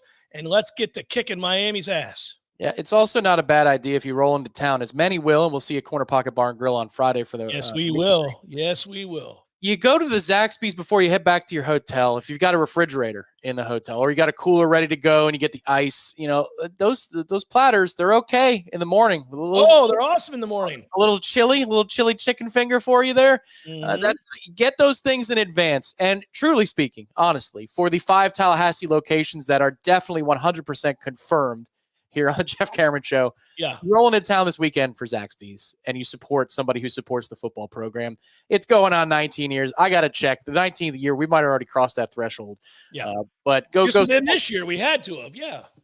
Yep. Everywhere you enter town, they're waiting for you. It's nicely designed by Danny and Zaxby's. I can see Ira backstage, ready to jump on the program. I'm ready to talk to him. Let's see him. There he is. Ira Schoffel, Warchant.com, joins me on the Jeff Cameron Show as he's wont to do Mondays. Hello, Ira. How are you, buddy? I'm great. How are you? I'm well. I know that it's not this show that they're a sponsor of, but right smack dab in the middle of doing this show, our friends at Artesian Water dropped off the bottles, buddy. That's right. Yeah. Did you forget to put yours out? I might have. I see the look on your face. I feel like I just got called on my homework assignment. I saw the ooh. Hey, buddy, All we're close to each other. He's in the neighborhood. As soon as you get done with the hit, race out there. Let's go. I will. Let's go. So I thought this was a gutsy win. I don't know what you have heard us talk about today or not. I thought it's a gutsy win. You're without half your team. Once Pitt realizes, there's no special weapons on the outside, they're all hurt. We're just going to make sure Jordan Travis can't run the ball on us. We're going to make sure they don't run the ball, period. And we'll take our chances because that secondary is not terrible. And I thought it was a good plan by Pitt. But when you're a team that has toughness, both mentally and physically, and you have a quarterback like Jordan, and you have some guys that are program guys like Ja'Kai Douglas, and you got a good coach who can figure it out over time, I think you can find a way to win these kinds of games. I think this is a snapshot of why the program is so much better off right now than it was, say, 2 years ago. They've been able to build to a moment where not everything has to be right for them to win, Ira. In fact, a lot can be wrong, and they find ways to win now. Yeah, I agree with all that. I thought, it was a pretty daunting task if you think about it. Again, if you put yourself in Jordan Travis's shoes, or really anybody in the offense's shoes, then you're sitting there and you're like, okay, we don't have maybe 4 of our top wide receivers, maybe 5 totally are not totally healthy. And then you look at the defense you're playing, who's a pretty good defense anyway, then the style of defense that they play, and then the fact that they know they're daring you to throw the football. I just think it was a really daunting task. And so I think they get credit on both sides. I think you give this entire team credit for, one, making the plays they had to when they were shorthanded. But number 2, and this is it's harder to quantify, but I think it's just as important, is, as you're alluding to, like you never sensed any panic or frustration or desperation. There was very much an attitude of, okay, let's keep chopping wood. Let's keep doing what we have to do to give ourselves a chance to win this game. And eventually they did that. But sometimes in a game like that, especially when things aren't going well for you, the Toafili fumble, you get stopped on a 4th down, all those things are kind of piling up.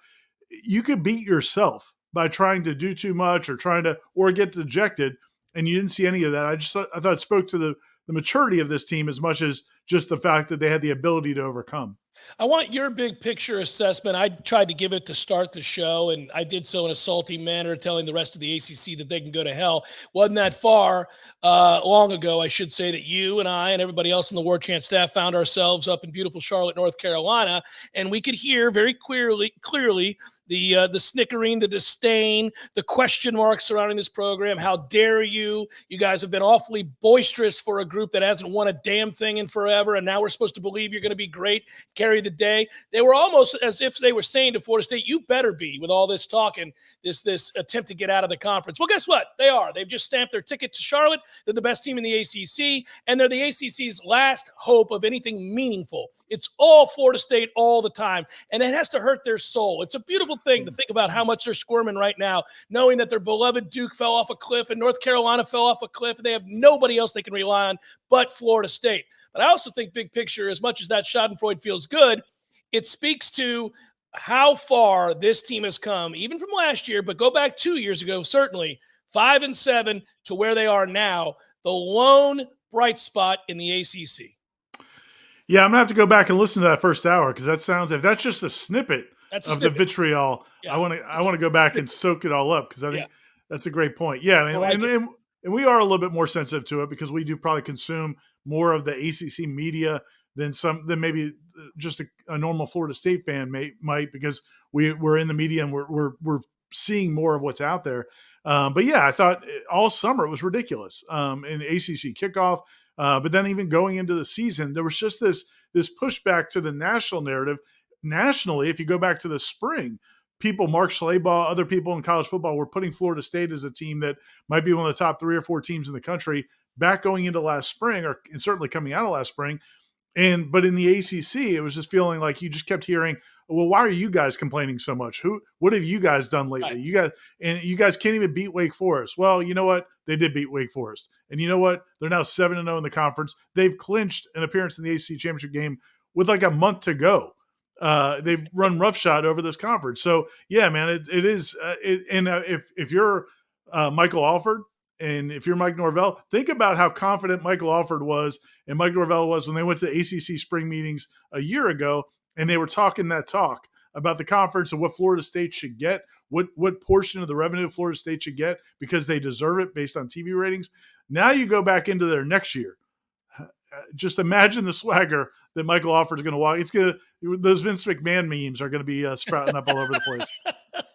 Yeah. I still think they've got to be loud about getting out of here. It ain't going to get that much better anytime soon. Let's keep on ringing the bell. The emergency red button has to be mashed over and over and over again, especially now that you have leverage. You didn't have it before. Well, not as much as you have it now. And now you can really be boastful about it. I think Florida State's here to stay in this conversation of ACC championships for as long as they remain in the conference and this coaching staff is in place. I think it's only going to get better. Yes, they're going to lose some key pieces at the end of this year, but I think that they're building on things. We're seeing this now, and they have a chance to bring in an elite class, and they're going to hit the portal again. So they're going to continue to rise the ranks and be consistent. It'll be a 12-team playoff next year. Florida State should be in that. It gets fun.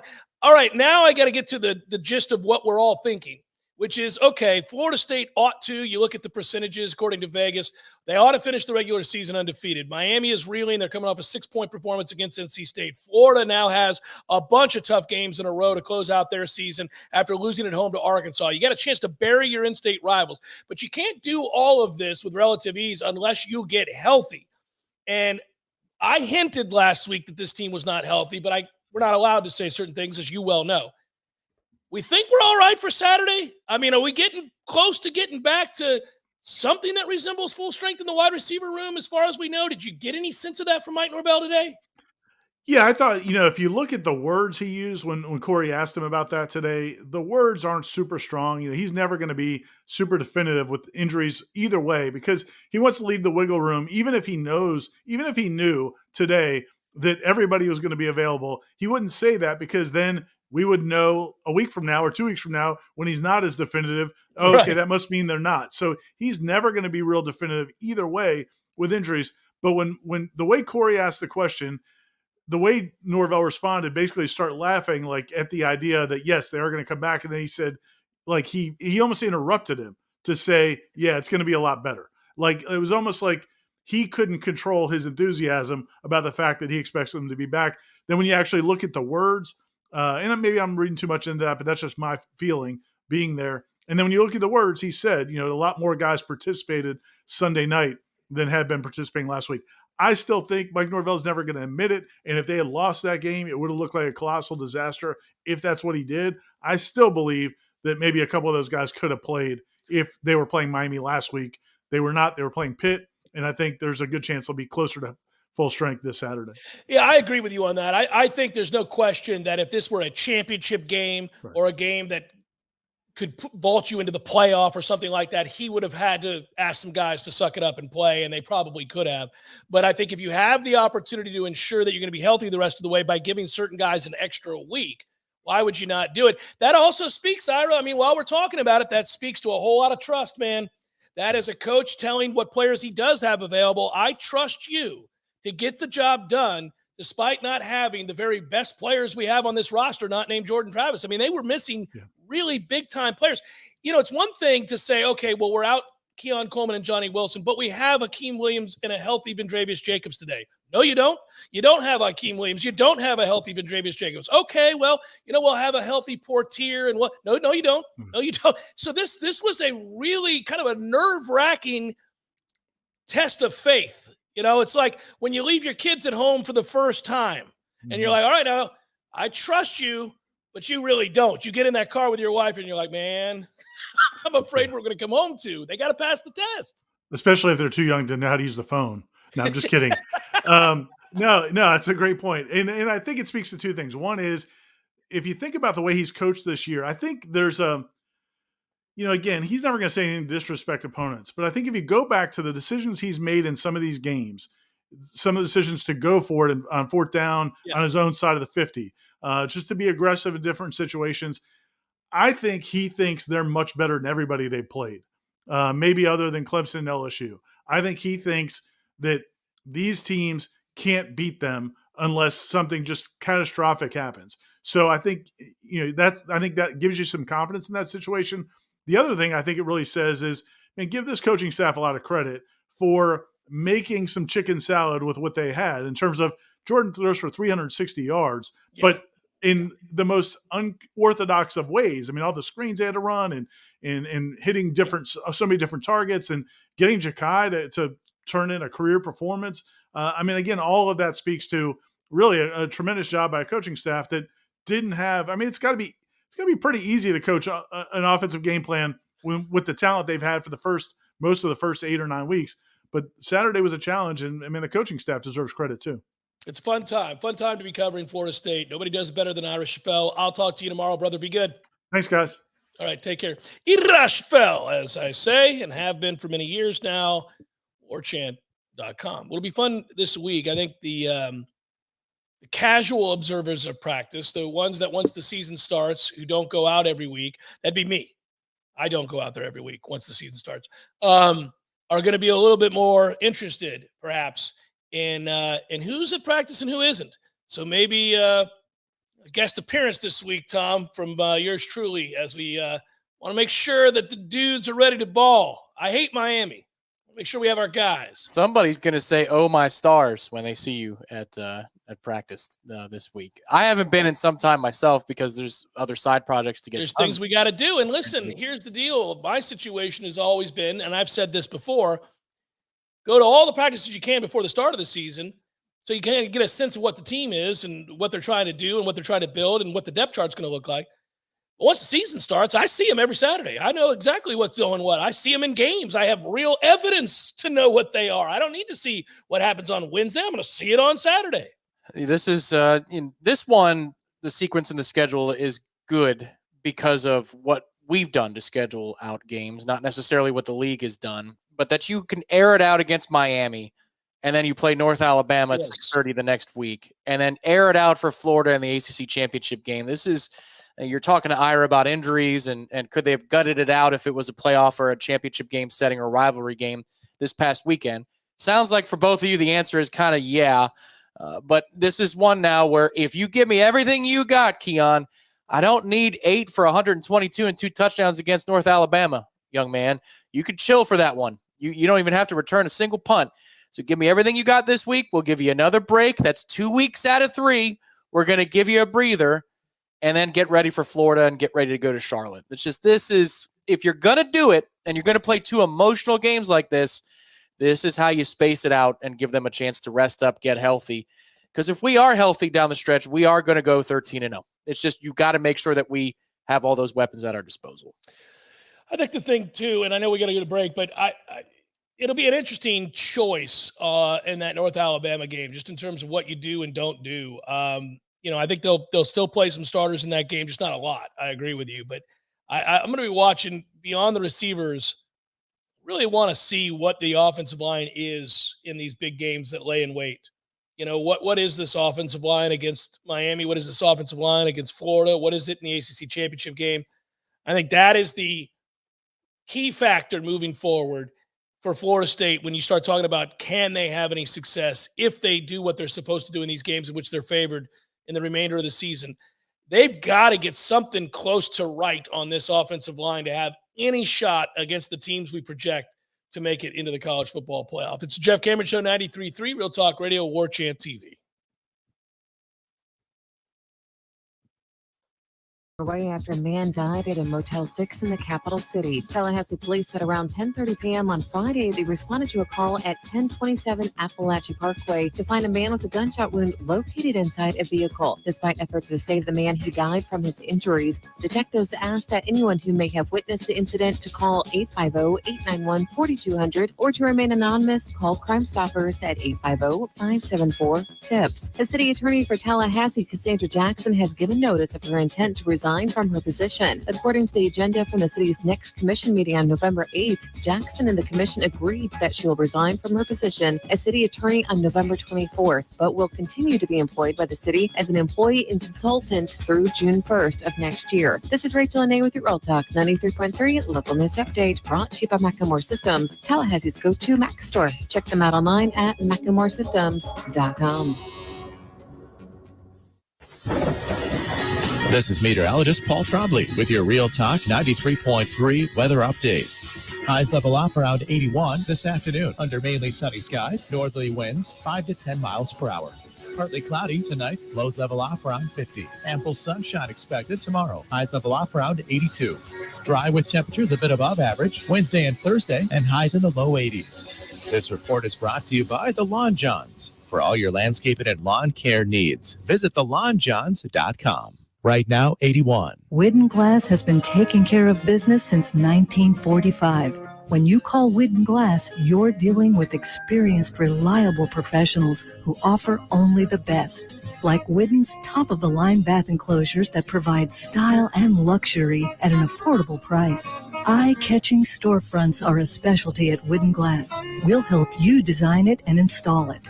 Widden Glass, the first name in glass replacement. Call 222-5781. So everybody knows, Eddie, that you are a spectacular cook. Of course they know that. If they go into Bumpa's, the food is always good. I mean, everything on the menu. Everything at Gordo's is delicious. I always, of course, get the bungalow chungla, as I call it. The bungalow chung, Jeff? Is that what is the pork? The bungalow chung, Jeff. Okay, the bungalow chungla. It's delicious. All these things, all the items, everything you do, a master cook. But, sir, I would ask you, what is a skill that you possess that you're particularly proud of that nobody would know and that you could share with us here? Growing hair, Jeff. Growing hair. You're an asshole. Gordo's, bringing the flavor and flair of Cuban food to Tallahassee since 1996. Welcome back to the Jeff Cameron Show, sponsored by Legendary Home Loans, a mortgage experience designed around speed,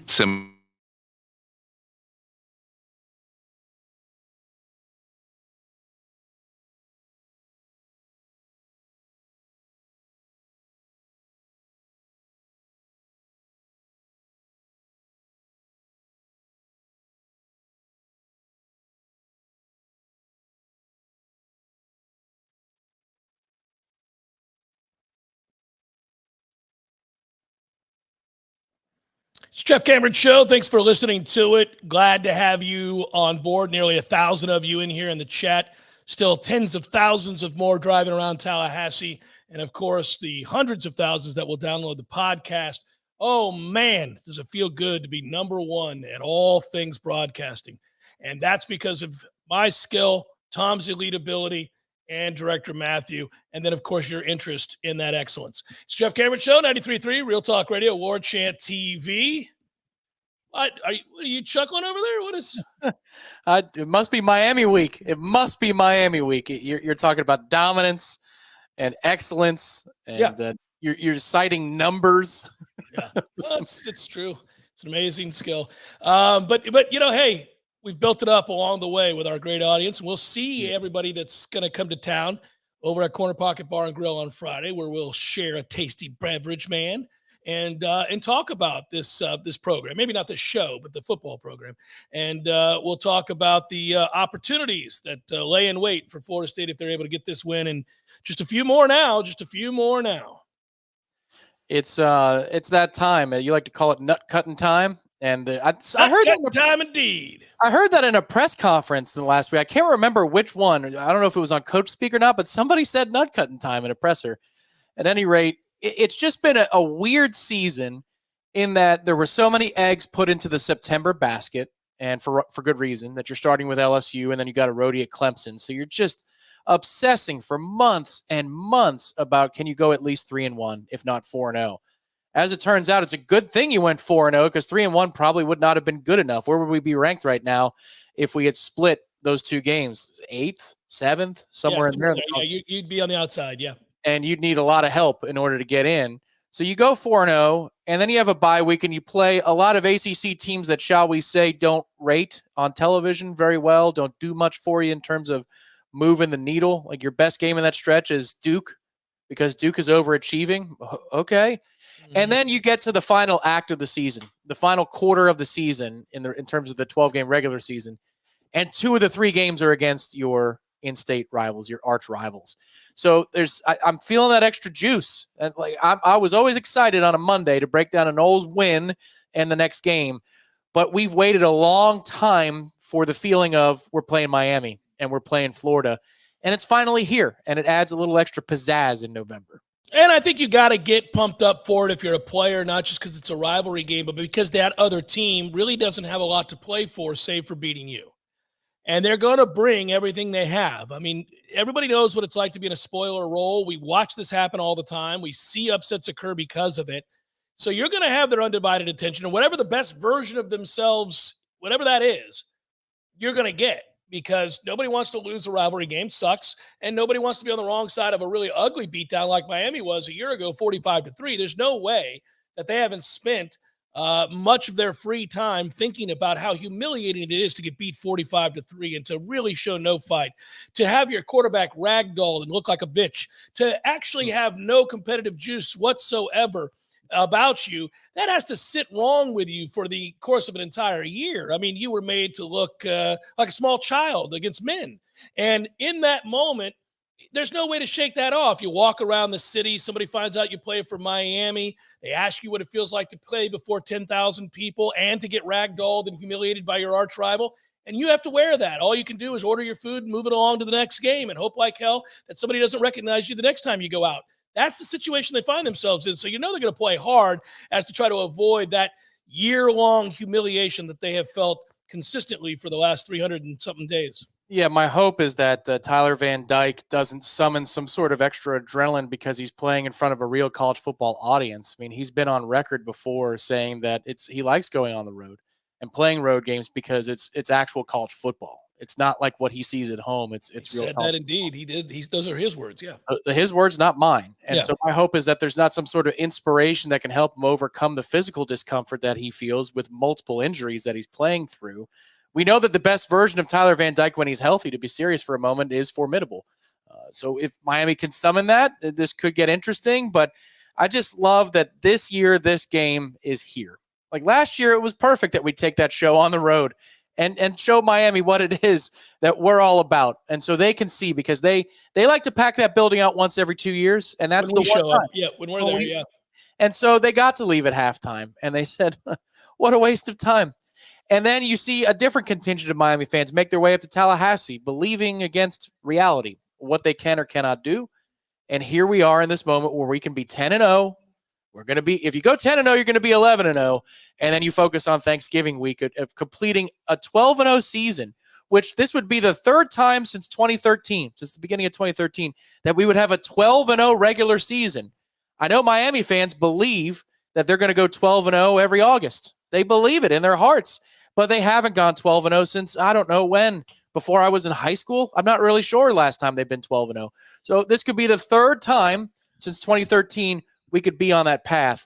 You just got to take care of business this weekend and hope that Tyler Van Dyke isn't inspired by playing in a real college football atmosphere. He said those words, and it is awesome. I will answer your question as to the last time Miami went 12-0. You're going to have to go back to 2001. Okay. 2001. Now I turned 15 years old in 2001. They went 12-1 in 2002. These were heady times. Things began to fall off from there. They went 11-2, 9-3, 9-3, 7-6, 5-7, 7-6, 9-4, 7-6, 6-6, 7-5, 9-4, 6-7, 7-5, 9-4, 3, 6, 7, 5, 4 losses, 5 losses, 3 losses, 4 losses, 5-7. Whole lot of sucking for a very long period of time. Yeah. That's their reality, though, not ours. Like you say all those things, and I start to feel the weight of that. I'm like, man, that's a lot of losses. Oh, wait a minute, that's not our reality. Now, we've had a lot of losing in the last 20 years, but not on that level. Not even close to that level. We've had a lot of winning too, and this is one of those years. Yep, tough times there. Let's just add to it. Let's make sure that those losses continue to mount, and then you go from there. I think about a program that is on the precipice of sustaining a high level of play for a very long time. I think Florida State is. It's impossible, and this week it checks my forward thinking. Because I can singularly focus on hating Miami and wanting to beat Miami. I can do that. Some teams cause me to wander, and I start thinking about what we have to do in the offseason and the need for heavy financial investment into the battle's end and how it is that we can remedy some of the problems we see now and I think expedite our trek towards being the elite of the elite. And Miami allows me to think just about beating their ass. Agreed. This is one where if you're going to do anything in the neighborhood of what you did last year, it starts with the defense. I mean, like the pregame show on Saturday, it's going to be Miami, so it's got its own juice and it's got its own feel. I look forward to being there on the 7th floor of Hotel Indigo. But, since the bye week, it's been, well, if the defense comes out firing, then that's it. Because the offense will start getting in a rhythm, and then you get up a couple scores and this puppy's over. But if we're sniffing anything close to 45-3 this year, it's because the defense leaves no doubt in the first half of the game. And I look forward to breaking that down as the week goes. My condolences to David Ross, who was fired today by the Cubs. I've known David for a long time, since he was a minor league prospect back in the day and all the way through his playing days, and then obviously winning a World Series and then becoming a manager for the Cubs. So it's a hell of a run. Hopefully he gets another chance. Good job out of you, Director Matthew. Good job, Tom Lang. Thanks to everybody who joined us and listened to the program and added to the chat. We'll talk to you again really soon. Be well, everybody. Peace.